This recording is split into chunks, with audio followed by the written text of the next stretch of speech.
우리에게 주시는 하나님 말씀은 요한계시록 17장 13절 14절 되겠습니다. 13절 14절 416쪽 요한계시록 17장 13절 14절 한 목소리로 같이 읽도록 하겠습니다. 그들이 한 뜻을 가지고 자기의 능력과 권세를 짐승에게 주더라. 그들이 어린 양과 더불어 싸우려니와 어린 양은 만주의 주시오 만왕의 왕이시므로 그들을 이기실 터이요 또 그와 함께 있는 자들 곧 부르심을 받고 택하심을 받은 진실한 자들도 이기리로다. 아멘. 두 번째 이제 계시록 서론의 시간인데요. 진작 촬영을 할 걸 그랬어요. 그랬으면 이렇게 많이 왔을 텐데, 예, 감사하고요. 계시록은 어떤 책보다도 전체로 읽어야 되고 또 서론이 중요하다. 제가 말씀을 드렸고요.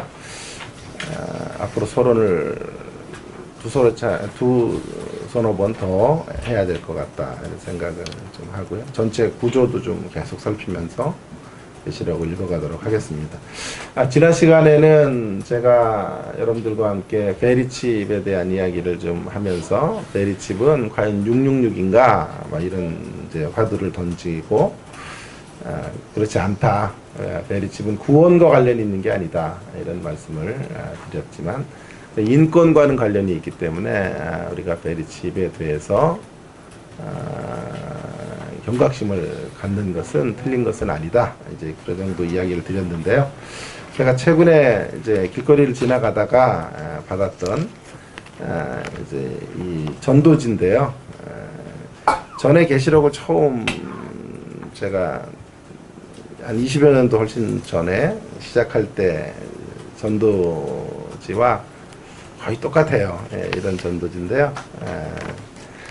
그래서 코팅을 해서 보관을 하려고 제가 여기 이렇게 나와요. 베리칩 666표 절대 받지 마세요. 받으면 영원한 불지옥에 갑니다. 이렇게 되어 있었는데 전에 제가 계시록을 처음 이제 접할 때는 베리칩이 없었어요. 그때는 바코드를 받으면 지옥에 갑니다. 이렇게 되었던 것이 이제 굉장히 업그레이드가 됐죠. 그래가지고 이 베리칩이 어떤 것인지 조그만 칩 같은 것들을 이런 것들을 설명하면서 마지막 세대의 베리칩을 받아서는 안 된다. 손이나 이마에 칩이 심어지는 이런 모습들을 통해서 경각심을 울리고 있는 이런 전도지들이 서울 한복판에서 이렇게 해서 나누어지고 있다라고 하는 거예요.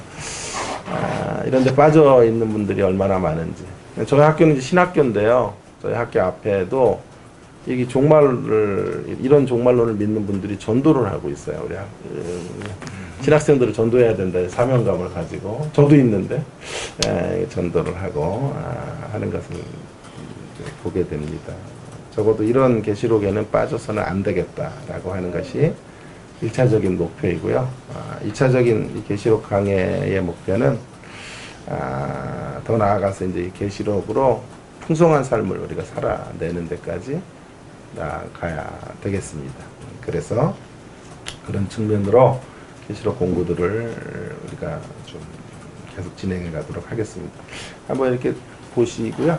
이렇게 쭉 돌려서 한번 보시면서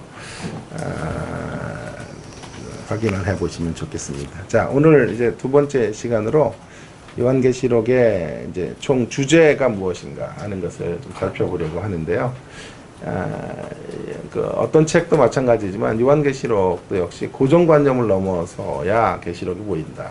제가 그렇게 말하고 싶습니다. 고정관념. 우리가 알고 있었던 계시록에 대한 이제 선입견 같은 것들이 깨워져야 돼요. 계시록에 대한 선입견은 어떤 거예요? 무서운 책이다.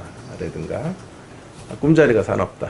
라든가 종말에 대한 이야기처럼 계시록을 생각을 하죠. 그래서 계시록 이코르 종말론이라고 하는 등식으로만 계시록을 설명을 하고 있는데요. 제가 이제 나중에 더 결론에서 다시 말씀드리겠지만 자, 계시록 안에를 뜯고 들어가면 계시록의 이제 겉표지는 종말론이라고 이렇게 쓰여져 있지만 계시록을 이제 계시록이라는 상자를 열고 들어가서 보면 계시록에는 사실은 종말에 대한 호기심을 이렇게 충족시켜 줄 만한 이야기들이 없어요. 여러분들이 알고 싶은 이런 예를 들어 지구가 어떻게 되는가, 지구는 어떻게 망하는가,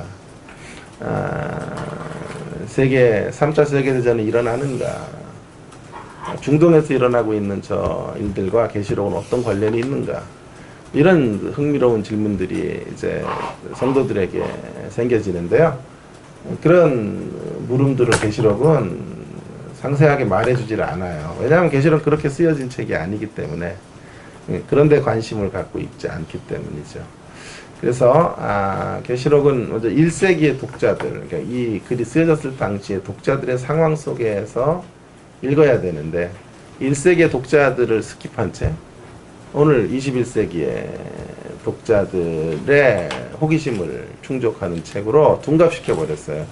그러면 성경은 어떤 책이 되냐면 역사적 지평들이나 정황들을 이제 갖고 있지 않은 초월적인 어떤 영적인 책으로만 둔갑해 버려요. 물론 성경은 영적인 교훈을 주지만 그러나 우리의 삶에 기반을 두고 있고 삶의 현실 속에 맥락 속에서 글이 기록이 되어져 있었다고요.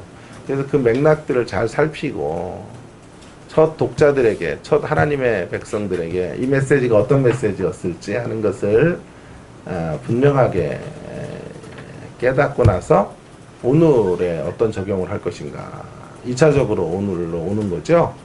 오늘 우리들의 관심을 이렇게 뭐라 그래요, force해서, 그러니까 그것들을 강압해서 읽어가는, 그렇게 되면 성경을 우리 마음대로 자의적인 해석을 하게 되는 것이죠. 그래서 온갖 우리들의 호기심들을 계시록으로 다 풀려고 하면 계시록은 미궁에 빠진다라고 말씀드리고 싶어요. 제가 이제 이 얘기를 할 때마다 드는 예화 중에 하나가 영화 이야기인데요. 봉준호 감독이 만든 살인의 추억이라는 영화를 오래전에 보셨을 것 같은데요. 저는 이제 그런 영화는 보기가 싫어요. 왜냐하면요, 범인도 못 잡은 이런 결론이 뻔한데 7,000원, 8,000원씩이나 들여서 결론은 뭐예요? 나올 때 범인 못 잡았다. 얼마나 화가 나요. 그래서 그런 영화를 안 보려고 했는데 하도 그게 좋은 영화라고 몇 개월째 계속 상한가를 치고 최고의 흥행 이제 가도를 달리고 있어서 거의 그 영화를 이제 막을 내릴 때 그 영화를 이제 끝장에서 들어가 봤죠. 보고 설교를 만드는 사람이니까 이야기 라인이나 이제 플롯 라인 같은 거에 관심이 많아요. 그래서 보다가 제가 온몸에 좀 닭살이 돋았다를 전율할 것 같은 그런 경험들을 했어요. 너무도 디테일하게 이야기를 짰고 역시 봉준호에 대해서 그때부터 제가 이제 관심을 많이 갖게 되었는데요. 송강호가 이제 나무주연상인가 같은 걸 타면서 그런 얘기를 했죠. 봉준호는 음악으로 말하면 모차르트와 같다. 모차르트와 같은 사람이다. 그런 얘기를 했는데 그 영화가 흥행 대박이 났던 이유는 그저 살인의 이야기, 화성에서 일어난 비 오는 날 빨간 옷만 입은 여자들을 살인하는 그런 살인마의 이야기, 범인도 못 잡은 이야기, 그 이야기를 이제 다루었으면 아마 그 영화는 흥행에 실패했을 거예요. 그런데 영화는 이제 살인의 이야기가 아니에요. 살인이라는 주제, 화성에서 일어났던 살인 사건을 모티프로 해서 진짜 말하고자 하는 이제 초점은 왜 우리 사회에서 이런 나보라는 나 잡아봐라 이렇게 보란듯이 범죄를 하고 있는 이러한 범인을 왜 못 잡았는가 하는 것을 추적하는 거예요. 그러면서 어두웠던 이 군사 독재 시대의 시대상으로 우리를 초대해갔다고 할 수 있어요. 그 시대를 만나게 했고, 그 시대에 막 과학수사라는 이름으로 침 뱉어가지고 침 튀겨가는데 범인이 있을 거라고 쫓아가기도 하고 하는 우스꽝스러운, 그리고 권력자들의 입맛에 맞춰 대모진압이나 민생을 이제 담당해야 되는 경찰들이 대모진압용으로 쓰일 수밖에 없었던 그런 시대. 그래서 이 범인을 잡을 수 없었다 라고 하는 것이 그런 사회적인 세상적 시스템의 한계가 있었다 라고 하는 것들을 폭로하면서 어두웠던 70년대의 어두웠던 시기로 우리를 되돌아가게 했다는 점에서 영화의 흥행이 있었던 거죠. 그러니까 겉 포장지는 살인의 이야기 같지만 뜯고 들어가면 살인에 대한 이야기가 아닌 것이죠. 사회를 폭로하는, 그러면서 우리 자신들을 조우하게 하는 그런 이야기예요. 두 번째, 그 다음 영화가 이제 또 나왔다 그래요. 괴물이에요, 괴물. 그래서 괴물이라는 영화는 한강변에 출몰했던 괴물의 이야기. 근데 그런 이야기는 우리가 잘 못 만들어요. 왜냐하면 괴물을 이렇게 어마어마하게 잘 만들어야만 되기 때문에 그런 거는 이제 우리에게 한계가 많죠. 예산도 작고 헐리우드 같은 데서 잘 만드는 것인데, 제가 그때 이제 또 암사동에 살았어요. 그래서 암사 20층짜리 아파트에 살았는데 20층에 살았죠. 그래서 한강변이 다 보이고 그랬단 말이에요. 그래서 더더욱 관심이 많아가지고 그 영화는 조조로 가서 본 것 같아요. 봉준호에 대한 기대가 있으니까요. 역시 제가 예상했던 대로예요. 괴물에 대한 이야기가 아닐 것이다 예상하고 갔는데, 진짜 그 이야기는 괴물에 대한 이야기가 아니었어요. 괴물을 모티프로 해서 괴물을 이제 주제로 걸어놓긴 했지만 가족 이야기인 거예요. 그 괴물과 함께 맞서 싸우는 한 가족, 해체된 가족이 어떻게 화해하고 하나의 힘을 합쳐서 괴물과 싸우는가 하는 것을 괴물의 이야기 속에 담아놓으려고 했던 것이죠. 제 이야기가 아니라 봉준호가 인터뷰에서 괴물 이야기가 아니라 가족의 이야기입니다, 이런 설명을 하더군요. 계시록도 마찬가지라고 생각해요. 겉으로는 종말론이라고 쓰여져 있지만 잘 읽어보세요. 계시록 안에를 꼼꼼히 읽어보시면 종말에 대한 이야기가 아니에요. 사실은 여기 나와 있는 것처럼 계시록은 크게 기독론의 이야기, 어린 양의 승리에 대한 이야기, 또 하나는 교회론의 이야기, 교회의 승리. 하나로 말한다면 교회의 승리 이야기예요. 그래서 저는 계시록을 한 200여 차례 밖에서 이제 집회도 하고 부흥회도 수도 없이 했는데, 그 계시록의 총 주제를 달라고 하면 언제나 드리는 주제가 이거예요. 내 백성은 반드시 승리하리라. 하나님 백성들의 승리의 이야기로 계시록은 읽어가게 만든 교회론이에요. 교회론. 교회의 승리는 교회 스스로의 힘으로 이기는 게 아니거든요. 교회의 승리는 그리스도를 기반으로 하고 있단 말이에요. 그래서 기독론이고 교회론의 이야기로 계시록을 읽어야 된다. 종말론에 현혹되지 않은 채, 물론 종말에 대한 이야기를 담고 있지만 계시록의 주된 관심은 예수님 안에 예수님의 승리를 따라 주의 몸된 교회들이 반드시 여러 가지 핍박이 있고 환란이 있고 우리의 가는 길을 가로막는 악의 세력들이 곳곳에서 배수의 진을 치고 있지만 반드시 승리합니다 라는 이야기를 말해주려고 하는 것이다. 자, 총 주제를 계시록 전체를 짜면 계시록 전체를 이제 한 구절로 설명한다면 저는 14절이 제일 중요한 본문이다 이렇게 생각하는 거예요. 17장 14절.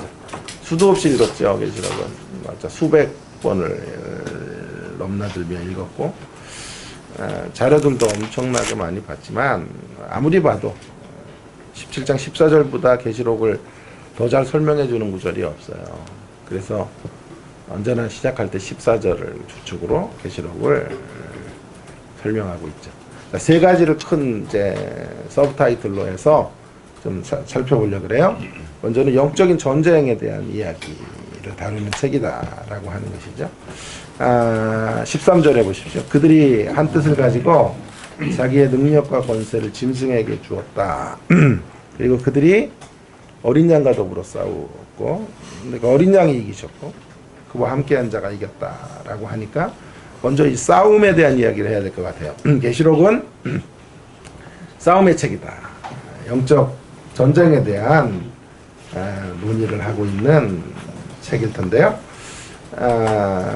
먼저 이 전쟁에 대해서 좀 생각을 몇 가지 해봐야 돼요. 이 전쟁은 기본적으로 어떤 성격의 전쟁이냐 하면 이기기 위한 전쟁이 아니에요. 이겨놓은 싸움. 그러니까 이기기 위한 싸움이기 전에 이겨놓은 싸움이다라고 하는 것부터 이제 논의를 시작해야 될 것 같아요. 이기기 위한 싸움이라고 하면 질 수도 있다는 거 아니에요. 성도들의 싸움이 질 수도 있는 싸움이라고 하면 불안해요, 되게.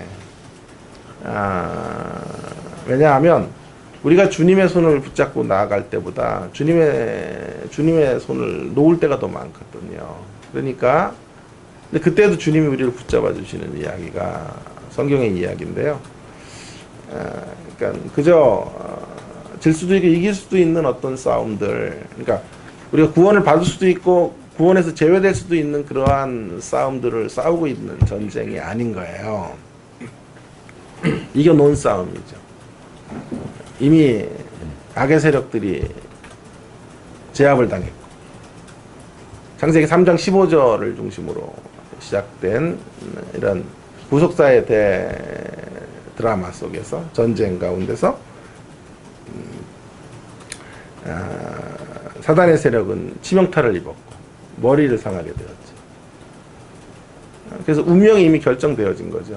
예수님의 승리와 교회의 승리로 결정되어진 가운데 싸우기를 독려하고 있는 것이죠. 그러니까 구원을 잃어버리느냐 지키느냐 이런 싸움이 아니라 구원을 누리도록 이제 싸움을 명하시고 계시는 거죠.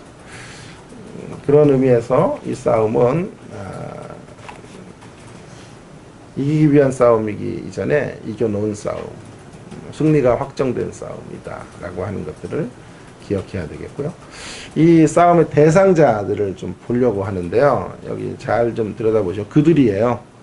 그러니까 악의 세력을 한마디로 말하면 그들인데 그들이 누구일지, 그리고 이쪽 편에 우리 편에서의 싸움의 대상 파트너는 어린 양이시고 교회와 그들이 싸우고 있는데, 자, 그들이 13절에 보면 한 뜻을 가지고 자기 능력과 권세를 짐승에게 줬으니까 그러니까 그들 플러스 짐승이네요. 그렇죠? 그러니까 그들이 누구인지를 역사적으로 규명을 해야 될 것 같고, 짐승이 누구인지를 규명을 하면 악의 세력들이 어떤 존재인지를 이제 확인할 수 있겠는데요. 조금 위에 올라가 보시면 그들이 누구인지를 좀 확인할 수 있어요. 12절에 보시면 한번 좀 읽어볼까요? 졸리 있지 않게. 자, 12절 시작. 내가 모든 푸른 열왕이 아직 나라를 얻지 못하였으나 다만 짐승과 더불어 임금처럼 한동안 권세를 받으리라. 자, 그들을 알 수 있는 단서가 그들을 열뿔로 설명하고 있는데요. 그 열뿔은 열왕이니 아직 나라를 얻지 못하였으나 단지 짐승과 더불어 임금처럼 한동안 권세를 받았다 이렇게 말하죠. 그들은 열뿔이다, 열왕이다 라고 하는 것이죠. 열왕. 이제 이 열을 어떻게 해석할 거냐 하는 게 중요한데요. 나중에 제가 다음 시간에 더 말하겠지만 계시록은 이제 상징적인 표현으로 글이 기록되어 있어요. 나중에 묵시문학이라는 이야기를 좀 할 텐데요. 그래서 이 열을 문자적인 열나라 이렇게 보면 안 돼요. 이제 조영기 목사님 같은 분들이 이런 것들을 이제 문자적인 열 나라로 보고, 그 열 나라가 어디서 뭉칠까? 유럽 연합일 것이다. 그래서 EC나 EU 공동체가 10개가 되면 종말이 온다. 이런 주장들을 펼쳤죠. 저는 이제 조영기 목사님 순복음교회 신앙생활을 시작했기 때문에 되게 존경하죠. 여러 가지 뭐 한계도 있었지만 그분의 역할은 충분히 감당한 것이다 저는 생각을 하고, 그분을 통해 하나님의 일하심은 한국교회에 소망이 없었던 곳에 소망의 길을 열어주는 일까지만 그분의 역할이지 그 다음 것까지 기대하기는 힘들어요. 그러나 이제 하나님 나라 가시기 전에 이거는 좀 고치고 가면 좋을 것 같아요. 이건 잘못된 해석이었다 이렇게 하면 좋을 것 같은데, 신학이 이제 깊지가 않았기 때문에 은혜가 깊었던 건 맞지만 신학의 깊이가 있었던 분은 아니기 때문에 한국 교회에 엄청난 영향을 끼쳤어요. 그래서 열 나라가 뭉치면 종말이 오는 개념으로 요한계시록을 해석을 했죠. EU나 EC 공동체 이게 다 경제 블록인데요. 그게 무슨 종말과 관련이 있는 것은 아닌 텐데. 그 10개가 넘었죠. 그랬더니 나중에 말씀하시기를 나중에 나라들이 빠질 거다. 빠지면 그때 종말 온다. 이렇게 빠지기는 물 빠져요. 더 늘면 늘어도 빠지지는 않을 것 같은데 어쨌든 그런 해석으로 유명한 본문이에요. 열뿔이라고 하는 건, 열이라고 하는 건 힘의 총합이란 뜻이에요. 그러니까 세상 나라의 힘의 총합이죠. 열왕, 그 나라를 대표하는 10개 왕들, 그러니까 힘들이 다 뭉쳐져 가지고 그 힘을 짐승에게 주는 거예요. 짐승에게. 그러면 그 당시에 이 이야기는 어떤 이야기일까요? 자, 근데 그들의 정체가 왕인데 나라를 얻지 못했으니까. 이런 왕을 무슨 왕이라 그래요? 분봉왕이라 그러죠. 분봉왕. 그렇죠? 그 시대에 세계를 제패했던 왕은 로마의 황제겠죠. 그죠? 로마의 황제 주변에 속국으로 살아가고 있는 열 나라. 절대적인 왕권을 갖고 있지 못하지만 각각의 지역에서는 왕이 되는 사람들이 이 계시록에 쓰여질 당시에 전체 우주, 전체 세계겠죠. 전체 세상의 왕들이 다 힘을 모아가지고 그 힘을 누구에게 줬다고요? 짐승에게 줬어요. 이 짐승은 적그리스도의 세력인데요. 적그리스도의 세력이 그 당시에는 누구였을까? 로마 황제 같은 세력이겠죠. 로마 황제는 언제나 자신을 그리스도라고 주장했어요. 그래서 황제 숭배를 강요했던 이유가 내가 구원자다, 구세주다 이렇게 주장을 했기 때문이죠. 그러니까 적그리스도의 모습을 갖고 있었던 거죠. 그래서 그 짐승의 세력 앞에 그 주변 속국들이, 분봉왕들이 힘을 다 규합해가지고 절대적인 권력을 주는 거죠. 그래서 세상이 로마 황제를 중심으로 모아지게 되는 것이고, 그런 짐승의 세력이 예수님을 공격했고 교회를 핍박했다라고 하는 이야기가 되겠습니다. 이해가 되셨어요? 자, 그래서 그러면 그 짐승이 오늘날에는 꼭 로마 황제일 필요는 없다 그랬어요. 로마 황제의 속성을 가지고 있는 어떤 일단의 인물일 수도 있고, 가치일 수도 있고, 공동체일 수도 있고, 어떤 기관일 수도 있고, 사상일 수도 있고, 이념일 수도 있고. 어쨌든 우리를 그리스도에게로 이제 단순하고 담백하게 살아가는 길들을 가로막는 그 어떤 세력이든지 간에 실존적으로 말하면 적그리스도의 세력이다. 그렇게 우리가 주장하면 틀리지가 않을 것 같고요. 역사의 끝으로 갈수록 세상은 하나로 모아져요. 세상은 하나가 절대 될 수 없죠. 이념과 가치가 다르기 때문에 마치 정당이 하나가 되는 것은 불가능하지 않아요. 그렇죠? 그러나 세상은 하나예요. 어떤 면에서 하나이냐 하면 열불의 세력이다.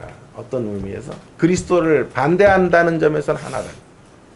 기독교의 진리를 거절한다는 점에서는 세상은 하나예요. 그래서 마지막 세대는 결국 아주 단순하게 가는 거예요. 악으로 세상이 하나가 돼요. 이념은 달라요. 그 안에 정치적 가치들은 달라요.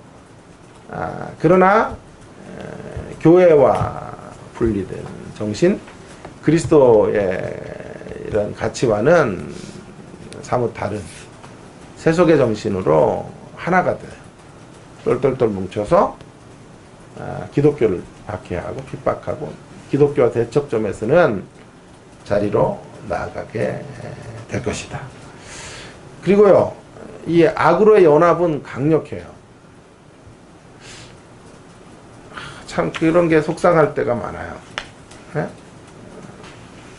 진리로 연합하는 세력들은 너무 약해. 모래알 조직력. 그러니까 교회도 보세요. 진리를 따라 살아가는 사람들은 별 말이 없어요. 어떤 이슈가 터져도 잘 개입을 하지 않아요. 품위를 지키시기 때문에 서로 연합해가지고 막 이렇게 큰 소리를 내거나 그러질 않아요. 적당한 선에서 물러서고 빠지고 이런단 말이에요. 그런데요, 악으로 연합된 사람들은요, 끝까지 가요. 그리고 그 결속력이요, 엄청나요. 어마어마한 힘을 가지고 악은 하나가 되는 것을 보게 돼요. 그러니까 세상의 연합 이렇게만 생각할 필요가 없어요. 우리들의 삶의 자리에서 보면, 교회 안에서도 보면 악으로의 연합은 언제든지 재미가 있고 강력하죠. 그러나 선으로의 연합은 힘이 없어요. 잘 모이지들도 않아요. 선하기 때문은 아닌데 어쨌든 선은 그렇게 조직력이 갖기가 참 힘든 것 같다. 여러분, 제가 이제 저희 학교는 저 이제 대학원의 전담 교수로 있어서 방배동에서 주로 수업을 해요. 그래서 학교는 이제 대학은 천안에 있는데, 아시죠? 예, 있는데 천안에 내려가질 않아요. 그래서 한 10년 넘게 서울에서만 강의를 했는데 1년에 한 두세 차례 천안으로 갈 때가 있어요. 왜냐하면 연수 같은 거를 할 때는 천안에 가서 합숙을 해야 되고, 교수회의 같은 걸 천안에서 할 때가 있어요. 그럼 이제 아무래도 길도 막히고 하니까 교회 이제 봉고 같은 거 나눠 타고 학교차를 가지고 함께 내려가요. 함께 내려갈 때 이제 한 1시간 반 정도 이제 함께 교수들하고 내려가는데요. 제일 신나게 가는 방법이 뭘까 하는 거예요. 제일 신나게 서울에서 천안까지 함께 가는 게 답이 나왔네요. 벌써. 첫째, 신앙 간증 나누기. 둘째, 통성기도 하기. 셋째, 군것질하기. 넷째, 다른 사람 험담하기. 답이 벌써 나왔네요. 우리 장로님이 원고를 보셨나봐요. 자, 그래서 신앙 간증 나누기 이런 게 재밌을 것 같은데요. 재미 하나도 없어요. 누가 자기 간증 나누고 그러면 다 졸고, 아유 됐어. 목사님들이 또 모였기 때문에 막 종교 얘기하는 걸 너무 싫어해요. 그럴 때. 그런데 막 모였는데 예수님 이야기하고 그러면 설교 좀 하지 말라고 그러고 편하게 가자 그러지. 조직의 비밀인데요. 그래, 그렇게 간단 말이에요. 그런 거 1번은 별로 관심들이 없어요. 통성 기도하기 그러면 광신자인 줄 알고 아예 속으로 기도하라고 핀잔을 주죠. 군것질 같은 것도요, 전에는 과자 같은 것도 먹고 막 그랬는데 별로 그렇게 좋아하질 않아요. 왜냐하면 좀 다이어트가 화두고 막 이러니까요. 그런 것도 관심이 없어요. 제일 흥미로운 대목은 남 욕하는 거예요. 특별히 힘 있는 사람들 욕하고 이럴 때, 정말 조는 사람이 하나도 없어요. 졸다가도 벌떡 깨가지고 하나가 돼요. 험담 속에 하나가, 남 비판할 때 철저하게 하나가 돼요. 이념의 장벽도 무너져. 사상의 장벽도, 기질의 장벽도 다 무너져. 꼭 누가 보면요, 이럴 때는 누가 입질을 해요, 한 사람은. 떡밥을 던지지. 떡밥을 딱 던져놓고 아니 그래 개인적으로 사람 만나면 인사 안 받고 그러면 기분이 어때 이 교수? 누군지 다 알아요 우리는. 인사 안 받는 인간이 누군지. 자 이렇게 밑밥을 딱 던져놓으면 입질이 시작되는 거예요. 교수님도 그랬어? 나한테도 인사 안 받더라 그 인간. 그러면서 한 사람이 입질을 하면 또 한 사람이 입질을 하기 시작해서 시간 가는 줄 몰라요. 1시간 반이 한 10분 지나간 것 같아요. 천안까지. 그리고 어떻게 하는지 아세요? 내릴 때 다음에 갈 때 끝나고 갈 때 다 2차 타. 딴 차 타지 말고 여기 타. 그래가지고 또 돌아오면서 또 2탄. 나 험담하기 2탄을 하면요 얼마나 재미있는지. 이렇게 재미없는 이야기는 아닌데 이야기가. 자, 아그로의 연합은요 언제나 강력한 힘을 가지고 결합되어져 있다. 그런 세력들이. 그러니까 우리도 주의해야 돼요. 세상의 악의 연합만이 아니라 우리의 구역 모임이, 목장 모임이 이런 모임이 될 수도 있어요. 서로 남을 깎아내리고 흠집 잡고 수군거리는 일들이 얼마나 재밌는지 성경 같이 나누고 말씀 공부하는 것보다 이런 일에 더 관심이 있어서는 안 되겠다. 자, 어쨌든 이런 싸움들이 싸워지고 있는데요. 이제 한 가지 더 생각해야 될 것은 이 싸움에서 이 공격의 양상의 양상, 그러니까 공격의 어떤 방식으로 그들이 공격을 해오는가 하는 것인데요. 역사적 배경을 이제 뭐 어마어마하게 읽어야 되는 이야기인데 그걸 간략하게 제가 한 5분 정도 안쪽에서 살펴보려고 그러는데 어떤 공격을 해왔을까요? 이 싸움의 성격을 제가 다뤘고요. 대상자들이 누군지는 규명했죠. 근데 이 싸움의 이제 공격 방식이에요. 이 대적들의 공격 방식은 두 가지로 크게 대변될 수가 있어요. 첫 번째로는 마이너스 공격, 또 하나는 플러스 공격. 자, 이건 굉장히 어려워요. 마이너스 공격과 플러스 공격이 있었을 건데,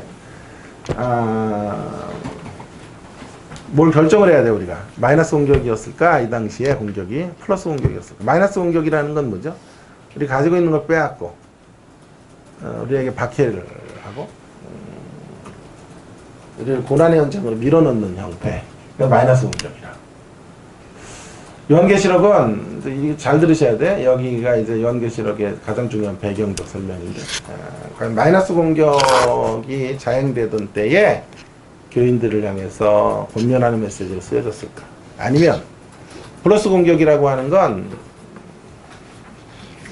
우리를 잘되게 하고 세상에 탐닉되게 만들어 놓고 떡고물을 계속 던져주는 거예요. 그것도 공격이에요, 사실은요. 그래서 점점 신앙의 열기로부터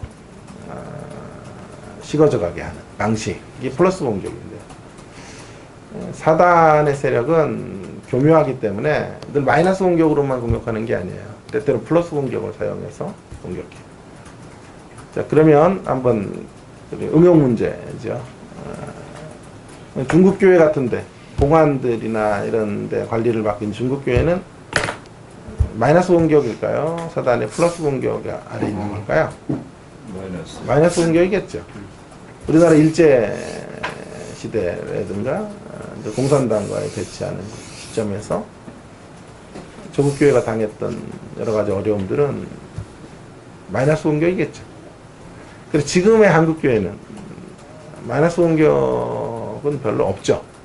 뭐 예수 믿어가지고 뭐 가문에서 쫓겨나고 옛날에 그런 일들이 많아. 지금도 물론 국부적으로는 부분적으로는 이럴 수도 있겠지만 그런 일들은 이제 없죠. 점점 기독교인 거가 힘을 갖게 되고 세상 속에서도 점차 주류가 되어져 가고 있죠.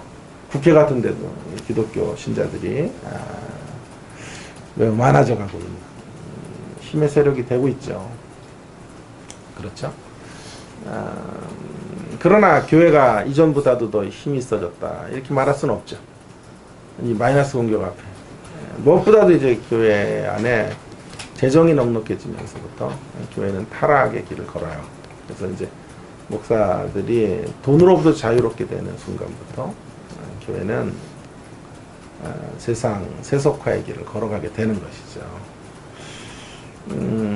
그런 이제 사사기적 어떤 어두움이 한국교회 안에 지금 그대로 자행되고 있지 않아요?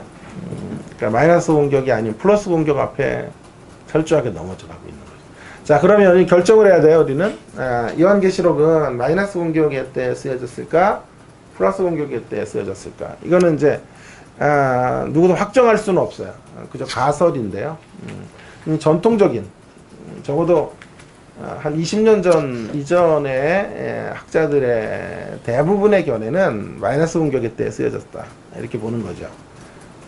그렇다고 하면 박해가 있었다는 거예요. 교회 가운데 엄청난 박해 속에 계시록이 쓰여졌다. 다시 한번 좀 계시록을 좀 들여다보면 이런 흔적들을 우리는 발견할 수 있겠죠. 1장 9절 같은데 보십시오. 나 요한은 너희 형제여 예수의 환난과 나라와 참음에 동참하는 자라. 하나님의 말씀과 예수를 증언하였으므로 말미암아 반모라는 섬에 있었다. 이 글을 쓰고 있는 나 요한, 이 요한이 사도 요한이라고 만일 가정한다면 너희 형제여 예수의 환난과 나라와 참음에 동참하고 있다. 그러니까 뭔가 지금 엄청난 어려움 속에 있었다. 근데 그 어려움의 이유가 예수님을 증거하는 것 때문이었다라고 1장 9절에 말하고 있죠. 근데 그 요한 혼자만 그런 환난에 있는 게 아니라 너희 형제로서 너희들과 함께 고통의 공동 연대 속에 들어와 있다라는 걸 강조하고 있는 거죠. 그죠? 1장 9절에 근거해 본다면 우리가 상상할 수 있는 이 요한계시록의 배경은 그들의 마이너스 공격에 대해 쓰여졌다, 이렇게 말할 수 있을 것 같아요. 그렇죠? 그렇다 그러세요? 자, 그렇죠. 자, 그리고 이제 7교회를 이제 향해서 이 편지가 쓰여진 건데, 이 글이 7교회 중에 적어도 한 5교회 정도는 어려움과 박해의 흔적들을 가지고 있는 것을 이제 보게 돼요. 예를 들어 버가모 교회 같은 데서는 2장 13절 같은 데 보시면 거기 내 충성된 중인 안디바가 너희 가운데 사단이 사는 곳에서 죽임을 당할 때 안디바라는 순교자 같은 이들이 생겼단 말이에요. 왜 그랬을까요? 신앙의 어떤 결단 때문에 죽은 거죠. 순교자가 생겼고, 우리가 알고 있는 에서보드 사빌라라고 대변돼 7개의 교회가 에서보드 첫자를 따면 평생 안 잊어버리는데요. 두 교회는 칭찬만 들었죠. 서문화와 빌라델피아. 근데 이 두 교회, 서문화, 빌라델피아 대표적인 칭찬만 들은 교회 되게 힘들었던 교회예요. 서문화 교회는 내 환난과 궁핍을 안다라고 말, 환난이 있었다라는 걸 말하고, 빌라델피아 교회는 적은 능력으로 충성했다라고 칭찬해 주시죠. 그러니까 면면이 교회들을 살펴보면 7교회 중에 적어도 한 5교회 정도는 매우 어려운 상황 속에 있었던 것을 알게 되어죠. 1장 9절의 근거, 또 7교회들을 이렇게 좀 표면적으로 혹은 이면적으로 살펴볼 때 어려움이 있었다는 것을 연결해서 이제 많은 이들은 어떤 가설을 세우냐 하면 요한계시록은 도미티안 황제 때 쓰여졌다라는 가설이에요. AD 95년경에 도미티안의 황제가 교회를 극심히 핍박하던 때에 특별히 황제 숭배를 강요했던 때에 계시록이 쓰여졌다라고 주장을 이제 대부분 하게 되죠. 그래서 여러분이 이제 우리나라의 뭐 박윤선 박사님이라든가 이상근 박사라든가 하여튼 이전에 이제 우리나라의 계시록을 연구했던 분들은 전부 이 마이너스 공격 쪽으로 답을 찾고 있어요. 충분히 가능한 가설이고요. 가장 그래도 합리적인 것 같아요. 왜냐하면 계시록 안에 곳곳에 그런 박해의 흔적들이 있었다. 자, 그렇다고 하면 만약에 마이너스 공격의 때에 쓰여졌다라고 하는 게 맞다면 요한계시록의 주제는 뭐가 될까요? 총 권면은 이런 거가 되겠죠. 그 박해 때에 인내해라. 오늘 우리가 불렀던 찬송 중에 성도는 믿음을 지켜야 되는 이야기. 환난과 핍박 중에서도 성도는 신앙을 지켜야 돼. 끝까지 신앙을 지켜내라. 이기는 자가 되어라. 끝까지 버텨라. 오늘을 싸워 승리해라. 이런 메시지가 되겠어요. 네? 만약에 배경을 그렇게 설정한다면. 3차 세계대전 언제 있나 이런 거는 없어요. 여기는 못 찾아요. 그런 거는요. 지구는 뭘로 망하나 이런 거는 없어요. 계시록에는요. 그런 호기심은 충족을 시켜주지 못해요. 오히려 계시록은 이런 책이에요. 위로를 주고 이런 세상 속에서도 견디는 자들은 이긴다. 끝까지 버텨내는 자들은 승리한다. 고난의 시대 속 그런 메시지가 되겠습니다. 자, 인내의 말씀. 계시록에서 말하는 믿음은 인내하는 믿음이에요. 그래서 인내 끝까지 버텨내는 믿음. 그 믿음으로 마지막 환난의 때를 싸워내야 한다라고 하는 것이죠. 그게 총 주제가 될 거예요. 그런 시각으로 계시록 전체를 읽어야 될 거고. 자, 그러나 이런 가설이 그렇게 만만치가 않아요. 반대하는 이제 입장에 이 가설을 무너뜨리려는 또 다른 일단의 계시록 연구가들이 생겨지게 돼요. 최근의 대세는 요한계시록에는 마이너스 공격이 없었다.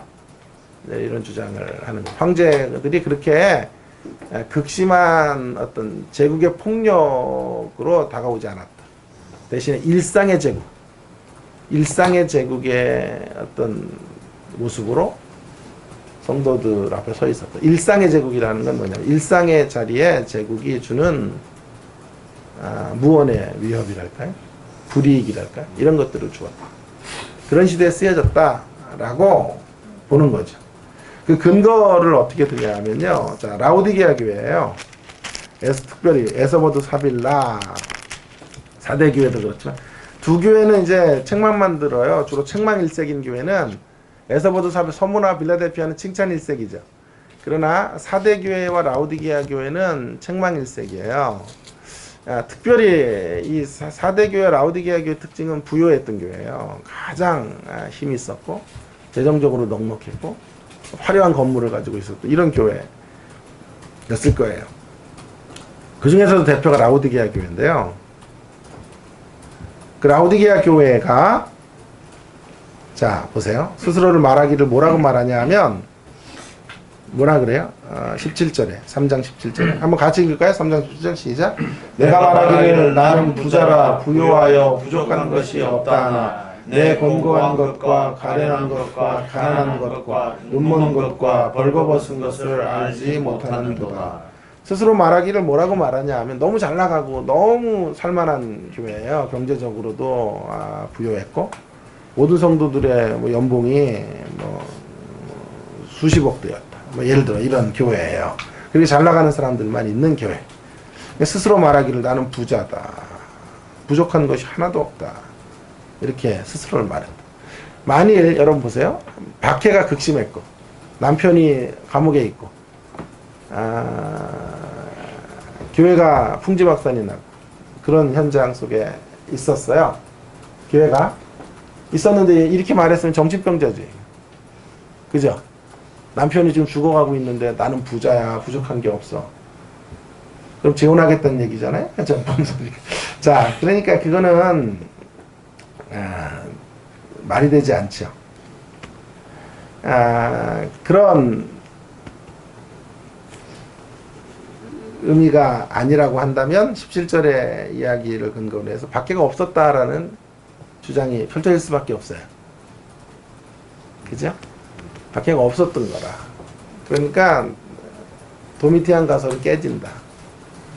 도미티안 학설은 근거가 없다. 이렇게 주장을 하는 거예요. 그래서 계시록 안에는 박해보다는 제국의 폭력적 어떤 위협보다는 일상의 제국의 도전으로 제국이 다가왔다. 지금도 사실은 세상 제국은 우리 성도들의 길을 의무량으로 가로막고 있어요. 그러나 폭력적 모습은 아니죠. 보이지 않게 문화라는 이름으로 여러 교묘한 모습으로 들어와서 신앙으로부터 이탈해 가도록 만들어요. 사람들을 전부 이런 경쟁의 구조 속으로 밀어넣어서 신앙을 떠나게 만들든지 뭐 이런 세상에 교묘한 정책들이 사실 있는 것이죠. 자, 어쨌든 그렇게 본다면 계시록의 총 주제는 이렇게 가야 될 것 같아요. 18장으로 가봅시다. 18장. 18장에는 바벨론의 멸망이 나오는데요. 그 바벨론의 멸망 가운데 이런 구절이 나와요. 4절에 또 내가 들으니 하늘로부터 다른 음성이 나서 이르되 내 백성아 거기서 나와 그의 죄에 참여하지 말고 그가 받을 재앙을 받지 말라. 이게 총 주제 메시지가 반면이 된다. 그러니까 마이너스 공격이 아니라 플러스 공격이었다면 18장 4절이 되겠어요. 내 백성아 거기서 나오라. 바벨론의 죄와 멸망으로부터 걸어 나오라. 바벨론의 죄는 뭐죠? 바벨론의 도전은 바벨론은요 판무파탈의 모습으로 나타나지 뿔 달린 모습으로 나타나지 않아요. 아시는 것처럼 바벨론 음녀로 비명되어져 있고 화려한 외투와 금으로 장식된 어떤 그런 외모를 가지고 성적 메타포예요. 음녀예요, 음녀. 그리고 큰 권력을 소유하고 있다고요. 이런 바벨론의 세력은 막 우리를 감옥에 집어넣고 이런 형태로 나타나는 게 아니에요. 화려한 세상의 모습을 보여주고 그 세상에 미혹되도록 하는 형태라고. 거기서부터 나오라는 말은 그런 바벨론의 정신과 가치로부터 붙들리지 마라.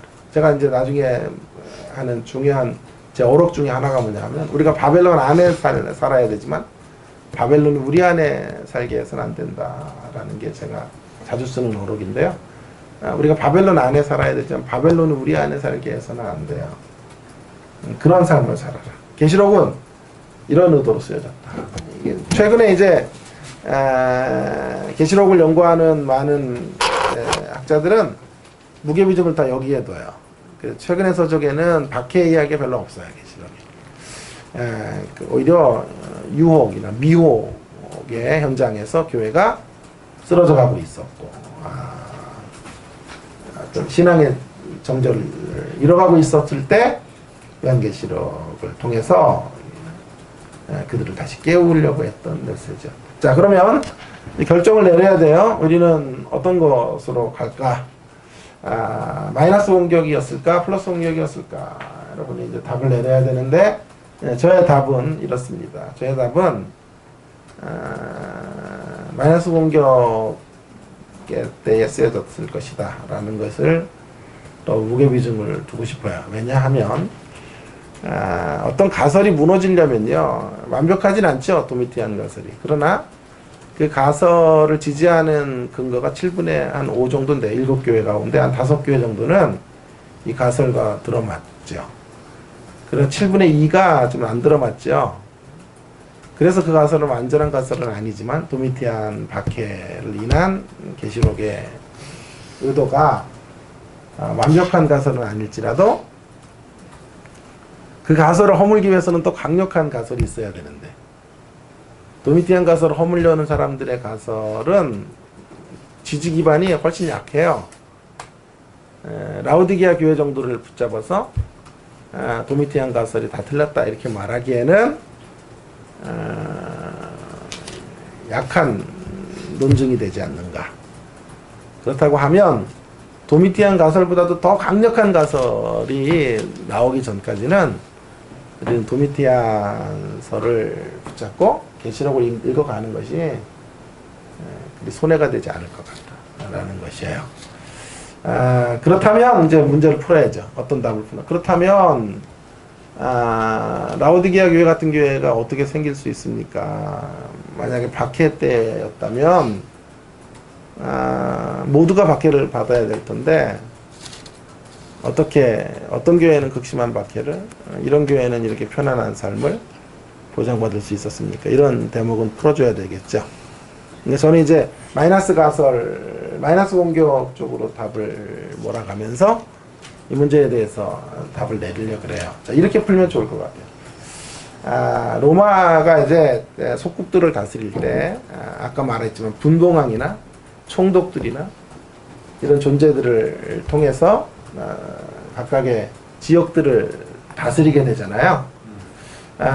그런데 그 지역을 다스리는 총독이나 분봉왕들의 이제 중간 간부라 그럴까요? 학교로 말하면 학교 정책을 이제 이끌고 가는 설립자가 있다면 그 설립자님을 도와서 총장과 학장과 처장들 이런 분들이 이제 함께 있는 거잖아요. 그렇죠?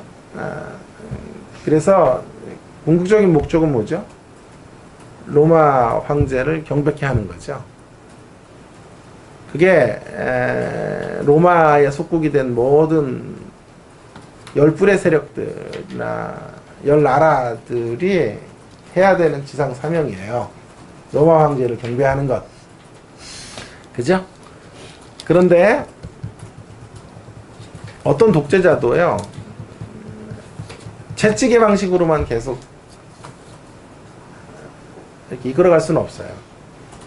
당근이 주어질 때도 있고. 자, 또 이런 것들이 있더라고요.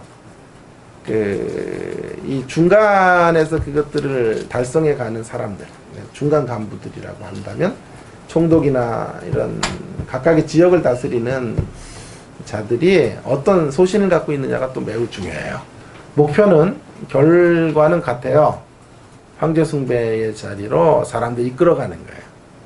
그런데 그것들을 이끌어가는 지역을 다스리는 사람들의 견해에 따라서, 방법론에 따라서 모습들이 달라질 수가 있어요. 어떤 곳은 A라는 지역은 아주 강성 총독이 그것을 다스리면 황제 숭배를 하지 않으면 오늘부터 감옥이야.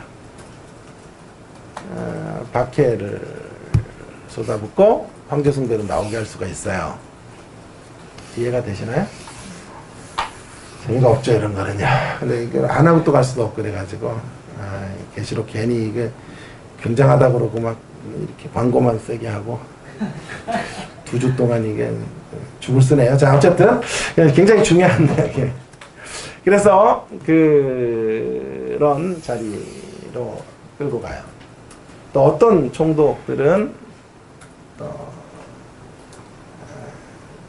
채찍의 방식으로 안 된다. 당근을 줘야 된다.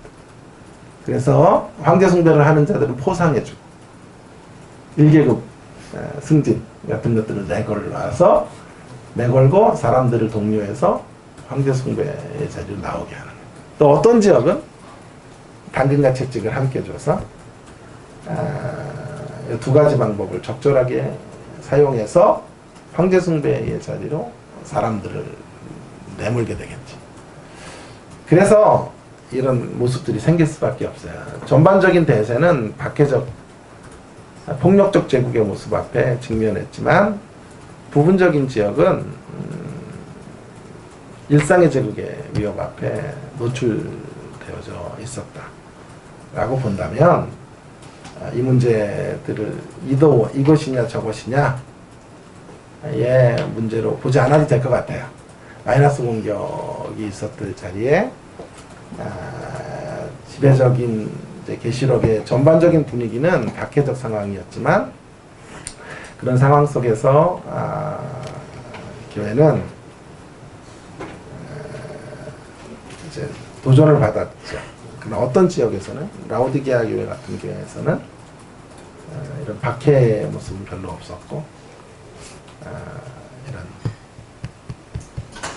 일상의 제국의 도전의 모습 속에 놓여져 있었다라고 보면 두 가지 모습들을 다 포괄할 수가 있을 것 같아요. 그래서 여러분들이 이제 계시록을 읽을 때 그렇다면 이제 교통 정리를 하면 어떻게 읽어야 되느냐, 이런 일상의 제국의 도전들도 염두에 둬야 되지만 전체적으로는 박해의 자리에서 환란을 견디고 버티고 싸워내는 이야기들로 읽고 그러면서 동시에 유혹으로부터도 벗어나는 이런 이야기들을 같이 충분히 가지고 갈 수 있겠다. 이 중에 하나를 선택할 필요는 없다. 자, 지금까지 제가 얘기했던 게 아마 이제 여러분이 수백 페이지 혹은 수천 페이지를 읽고 계시록의 배경들을 신학교 같은 데서는 한 2주 정도 강의로 이런 배경을 설명해야 될 것을 제가 짧은 시간 안에 재미나게 하려고 노력을 했지만 어쨌든 그래서 이야기를 한 것이죠. 자, 조금 더, 다 끝났네? 조금만 더 들어가면요. 그래서 그런 싸움이 있는데 그 싸움에서 플러스 공격과 마이너스 공격의 양상으로 전개되었던 싸움의 형태에서 그 싸움이 어떻게 진전이 되냐 하면 14절에 보세요. 그들이 어린 양과 더불어 싸우려니와 어린 양은 만주해 주시어 만왕의 왕이심으로 그들을 이기실 것이요. 기독론이죠. 이 싸움에서 예수님이 이기신다. 라는 거죠. 예수님의 승리. 그런데 예수님에 대한 표현을 아주 특이하게 쓰고 있어요. 어린 양. 어린 양이라는 표현은 많은 것들을 생각하게 하지만요. 특별히 우리의 머릿속에 무엇보다도 가장 선명한 것은 십자가와 연관이 돼요. 그죠? 세상죄를 지고 가는 어린 양을 보라. 물론 계시록 안에서의 어린 양은 나중에 더 말하겠지만 공관복음에서 어린 양의 표현보다는 훨씬 더 승리하시고 어린 양으로 이기심의 모습으로 나아가는 어린 양의 모습을 많이 그리고 있어요. 그럼에도 불구하고 어린 양이라는 단어는 6월절 어린 양 이런 거 생각나게 만들죠. 예? 속죄하시는 어린 양. 죽음의 방식으로 자기 희생의 방식으로 악을 이겨가시는 예수님의 모습 이런 것이 어린 양이에요. 복음이에요. 복음. 그래서 계시록을 저는 복음이라고 생각하는 사람이에요. 십자가의 복음. 저의 계시록 해석은 완벽하진 않아요. 그러나 저는 이렇게 생각해요. 성경 해석이 완벽하지는 않아도요. 성경 해석의 중심이 주님을 높이면 돼요. 한 생애 동안 한 설교자가 주님을 너무도 사랑하고 그 주님을 가장 존귀한 분으로 성도들 앞에 소개하려고 했으면 그의 성경 해석이 완벽한 100점짜리 해석이 아닐지라도 주님 앞에 가서는 칭찬을 받을 거예요. 저의 계시록 해석은 복음에 근거하고 있어요. 성경 65권은 복음인데 계시록만 와서는 종말의 이야기가 돼서는 안 되고요. 65권이 복음이라면 예수님이라면 중심이 66번째 책도 복음이어야 된다. 그 근거가 뭐 어디 있어요? 어린 양의 복음이에요. 십자가의 복음. 그래서 예수님께서 이기셨어요. 그렇다면 어린 양의 승리라는 말은 또 다른 말로 말하면 십자가의 승리죠. 복음의 승리죠. 그렇죠? 복음은 어떻게 승리하는 거예요? 복음의 승리는 무엇과 대척점에 있어요? 힘으로의 승리와 반대예요. 권력으로의 승리와 반대예요. 복음으로 이기셨다. 십자가로 이기셨다라는 말은 이런 거죠. 지는 거로 이겼다는 뜻이죠. 권력으로 이기는 건 뭐죠? 혁명으로 이기는 건 뭐죠? 이기는 거로 이기는 거잖아요.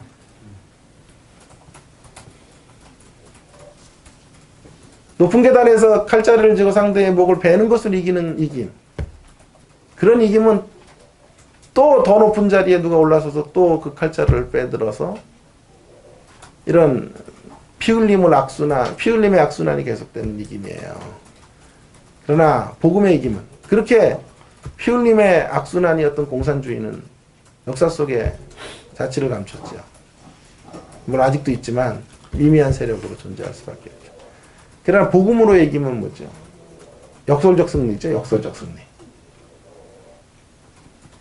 그 나약한 십자가가, 그 저주의 십자가가 궁극적으로 세상을 모두 정복하고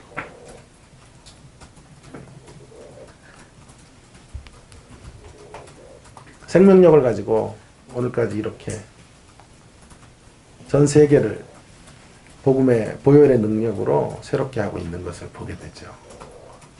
그 역설적 승리. 총과 칼로 이기는 승리가 아닌 십자가로의 이기심. 자기 내어줌으로의 이기심. 그 방식으로 예수님이 이기셨다고요. 이런 이야기를 하는 거예요. 계시록은요. 무슨 뭐 종마로가 어디로 가나 이런 게 아니라 이렇게 예수님의 기독만. 자, 뿐만 아니라 예수님의 이김은 예수님 스스로의 이김만이 아니야. 아니, 그분만의 이기심을 위한 것이 아니에요. 우리를 위한 거예요. 우리를 이기게 하시기 위한 거예요. 그래서 그 다음 나오는 말이 뭐예요? 어린 양은 만주해 주시어 만왕의 왕으로, 어린 양인데 만주의 주가 되었고요. 어린 양의 길을 지나서 만주의 주 만왕의 왕이 되셨고, 그 두 번째로는 그와 함께 있는 자들, 부르심을 받고 택하심을 받은 진실한 자들도 이기리로다. 그와 함께 있는 자들도 이기리로다. 교회가 이긴다. 그와 함께 있는 교회는 두 가지 모습의 승리의 모습을 보여주고 있네요. 하나는 다 수동태의 첫 번째, 부르심을 받았고 택하심을 받은 자들의 승리. 함께 있고, 함께 있는 것도 함께 있게 해주셔서 함께 있는 거예요, 주님이. 하나님은 거룩한 분이기 때문에 나 니들과 함께 못 있어, 부정한 놈들아. 이러면 우리는 못 있는 건데, 내가 너와 함께 하겠다 그러니까 함께 있는 거라. 그래서 주님과 함께 한 자들. 은혜죠, 이게 은혜. 우리가 주님을 부른 게 아니에요. 우리가 주님을 택한 게 아니에요. 주님의 부르심을 우리가 받은 것이고, 주님의 택하심을 입은 거라고요. 그러니까 은혜로 이겼다. 은혜로의 승리. 우리됨으로의 승리가 아니에요. 하나님의 일방적 사랑에 의한 콩깍지 사랑이라 그러잖아요. 37도 40도 돼도 연인들은 손잡고 다녀요. 막 꼴들을 떨죠. 자, 그래서 콩깍지가 안 벗겨져서 그랬죠. 얼마 안 가요. 그거 얼마 1년 정도 지나면 다 벗겨지고 아니구나 하는 생각이 드는데, 어쨌든 그런 콩깍지 사랑. 근데 하나님의 콩깍지 사랑은 벗겨지지가 않아요. 끊임없이 지속되는 콩깍지 사랑으로 저와 여러분을 붙잡아 주세요. 그런 자들로 우리가 부름받았고, 그러기에 우리는 승리하게 될 것입니다. 또 한 가지는, 여기까지만 해야 되는데, 또 한 가지는, 두 번째로는 우리 자격으로 이기는 게 아니란 말이죠. 자질로 이기는 게 아니었다는 걸 말했죠. 택하심을 받고 부르심을 입었다. 함께 하는 특권을 얻었다. 그런 자는 이기고, 그 다음 중요한 단어는 진실한 자들도 이기리로다. 두 번째로는 진실한 자들이에요. 진실한 자들. 자세가 중요하다는 거예요. 자질은 없다는 말이 자세가 필요 없다는 뜻이 아니에요. 자질이 없지만 이긴 자들의 특징은 다 자세를 갖고 있는데, 그 기독교인의 표지 중에 제일 중요한 표지로 지금 성경은 진실을 말하고, 진실. 우린 질문이 돼야 돼요. 왜 진실일까, 하필이면. 여러 가지가 많잖아. 사랑도 있고, 충성도 있고, 봉사도 있고, 소망도 있고. 뭐, 기독교의 덕목 이거보다 더 중요한 것이 많을 텐데, 진실이, 왜 하필이면 진실일까? 여기 진실이 뭘까를 규명해야 돼요. 진실이 뭐예요, 진실이? 거짓말 안 하기. 그런 거예요? 우리 집의 가훈 중에 하나가 그거예요. 거짓말 하지 않기. 우리 딸에게. 저는 이제 한 4살 때 정도까지 우리 딸 천재인 줄 알았어요. 막 이름도 막 외워서 아빠 이우재 막 이렇게 하고 그래서 야, 얘 진짜 천재다. 그래가지고 그때는 기도를 진짜 제가 6개 국어를 하게 해주세요 막 했는데, 5살 정도부터 얘는 공부 쪽이 아니구나 하는 걸 제가 알게 되면서 얘기했잖아요. 3개 국어만 잘하게 해주세요. 네, 기도를 바꿨죠. 한국어하고 영어하고 방언만 잘하도록. 그래서 3개 국어만 잘하면 좋겠다 이런 생각도 하고 했는데, 공부를 좀 떨어져도 진실을 해야 된다. 이제 우리 강조하는데, 성경이 말하는 진실은 그런 진실이 아니에요. 윤리적이고 도덕적 의미의 진실이 아니에요. 그럼 여기서 말하는 진실이 뭘까? 잠깐만 시간이 진짜 오늘 갔는데요. 아주 잠깐만 한 구절로 가보고 마칠게요. 진짜예요. 자, 13장으로 갑니다. 13장에 적그리스도의 세력이 이제 지난 시간에 본 것처럼 11절부터 올라와요. 바다에서 올라와요. 바다에서 짐승이 하나가 1절부터 올라오는데요. 죄송해요. 11절부터가 아니라 1절부터 올라오는데, 바다에서 올라온 짐승이 적그리스도라 그랬어요. 근데 이 바다에서 올라온 짐승의 무기가 뭐냐 하면요. 사람들을 이끌어가는 무기가 5절이에요. 이 짐승이 과장되고 신성 모독을 말하는 입을 받았어요. 그러니까 사람들을 어떻게 유혹하냐면 적그리스도 세력이요. 과장된 말을 하는 거예요. 신성모독의 말을 하는 거예요. 여러분 과장이라는 건 내가 하나 갖고 있는데 100개 갖고 있다면 과장이거든요. 사람의 속성, 세상의 속성 좀 과장이에요. 근데 이 과장의 끝자락은 어디로 갈까요? 신성모독이겠죠. 자기를 과장하면 자기를 극대화하는 거거든요. 극대화의 끝자락은 내가 메시아다 이렇게 가는 거라고요. 허경영 같은 인간들 보세요. 아주 끝자락에는 자기를 교주로 섬기고. 자, 이만희 보세요. 처음에는 들어가면요 얼마나 온유한지 몰라요. 그리고 겸손한지 몰라요. 그러다가 마지막에 이만희를 알게 되면 마지막 이만희 내가 메시아다, 내가 그리스도 이렇게 간단 말이에요. 그러니까 자기를 과장하는 세력의 마지막은 신성모독이에요. 그렇죠? 그런 신성모독의 세력과 우리는 싸워야 돼요. 과장하는 세력과 싸워야 돼요. 그러니까 이렇게 가는 거잖아요. 성도들에게 와가지고 네가 믿는 그리스도만 메시아가 아니야. 내가 메시아야. 이렇게 말하죠. 그때 어떤 자가 이겨요? 그리스도의 은혜를 붙잡고 그리스도만 메시아임을 끝까지 확인하며 진실한 자들이 이기는 거예요. 진실이란 뭐냐 하면요. 진리 지키기예요. 그러니까 윤리 도덕적 의미의 거짓말 안 하기. 성경에 하얀 거짓말도 있어요. 라합 같은 거는 하얀 거짓말 했어요. 기생라합. 그러니까 하얀 거짓말을 제가 용인하는 건 아니지만 그것을 뭐 정당화한다는 게 아니라 하얀 거짓말도 있어요. 그보다 더 중요한 가치 앞에 하얀 거짓말도 성경 안에는 이제 기록되어져 있단 말이에요. 자, 그러나 그런 의미의 도덕적 의미의 거짓말이 아니라 여기서 말하는 진실한 자들이 진실이란 뭐냐 하면 내가 믿는 그분만이 진정으로 메시아이고 내가 믿는 예수님 외에는 누구에게도 나는 고개 숙이지 않고 살아갑니다. 이걸 붙잡는 게 진실이에요. 그래서 진실하다는 건 진리를 지키는 게 진실한 거예요. 이런 과장된 세력, 이런 신성 모독의 세력이 다가와서 내가 메시아라고 말하고 유토피아 같은 세상을 주겠다고 말하고 새로운 삶을 주겠다고 말할 때 사탄아 물러가라 외치고 오직 내가 바라보고 내가 붙잡는 분은 예수님 한 분뿐입니다. 예수님의 그 어떤 존재도 진정한 구원자, 진정한 해방자가 없습니다. 저는 예수님 한 분만을 바라보고 삽니다. 라고 붙잡는 걸 진실이라고 말해요. 진리를 지키는 거예요. 그러면 진리를 지킨다는 말은 뭐가 대가가 지불되겠죠. 진리를 지켜가려면 진리를 반대하는 세력이 가만 놔두질 않겠죠. 그러니까 결국 진실이란 진리 지키기고 진리를 지킨다는 건 인내해야 돼. 그래서 요한계시록의 총주제가 인내예요. 진리를 지켜내기 위해서 마지막까지 싸우고 버티고 견뎌내면서 예수님 한 분을 담백하게 붙잡고 살아가는 삶. 이것이 우리가 가야 될 종말의 걸음이고 종말의 신자들이 살아가야 될 삶의 모습이다. 아멘. 라고 하는 것을 이야기하고 있는 것이죠. 여기까지 해야 되겠는데요. 진실한 성도님들이 되시기를 주의 이름으로 축원합니다. 찬양하고 마치겠습니다.